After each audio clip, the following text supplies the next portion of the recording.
Imaginons maintenant que ce que l'on veuille, c'est pouvoir contrôler la caméra avec les flèches et éventuellement un certain cube qui se situe, je ne sais plus très bien où.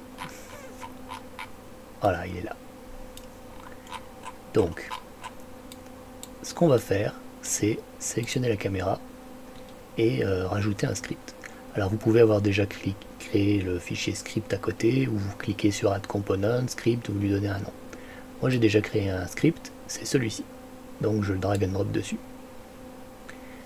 Ce script, sur tous les objets que je drag and drop, il fait qu'ils vont se déplacer avec les flèches. Voyons voir ce qu'il y a dans ce script que je le rajoute. Le script le voici. Donc il y a deux choses. Dans la partie update, qui est ce qui se passe entre chaque frame du jeu, on récupère dans la variable x le input getAxis horizontal et dans la variable y le input getAxis vertical. Ces deux inputs en fait, ils sont extraits de, si on va dans Edit, Project Setting, ici. Vous voyez, si vous écrivez input, que vous allez dans Input Manager, il vous donne tous les inputs que vous pouvez récupérer, horizontal, vertical, etc. On a des trucs qui sont transverses parce que ça doit pouvoir générer sur différents types de plateformes comme les téléphones, les ordinateurs, etc. Horizontal, vous voyez, c'est les flèches gauche et droite, et vertical, en gros, c'est les flèches up and down. Donc là, on voit un peu tout ce qu'on peut récupérer.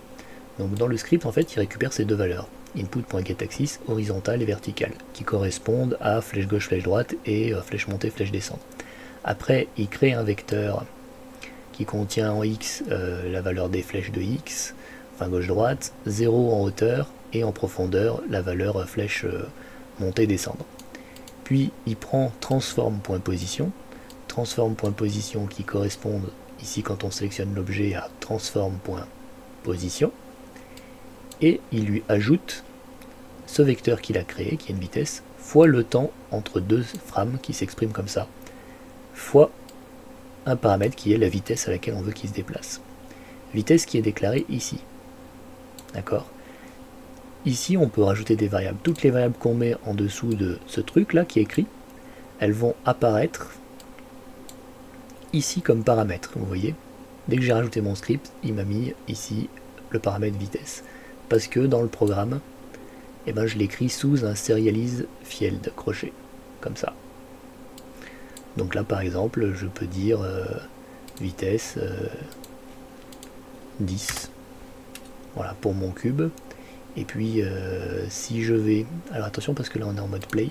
Donc tout ce qu'on fait en mode play ne marche pas. Donc là, 10 pour le cube. Et si je me mets en caméra, 10 aussi. Voilà. Et donc maintenant, je peux me mettre en mode play pour tester. Je vais sur mon écran. Et là, si j'utilise les flèches, je vois que je me déplace. Et le cube se déplace exactement en même temps que moi parce qu'il répond exactement aux mêmes commandes. Ce qui peut être bien pour faire un suivi de personnage ou autre. Surtout, ne pas oublier d'enlever le play après. Voilà, c'est tout.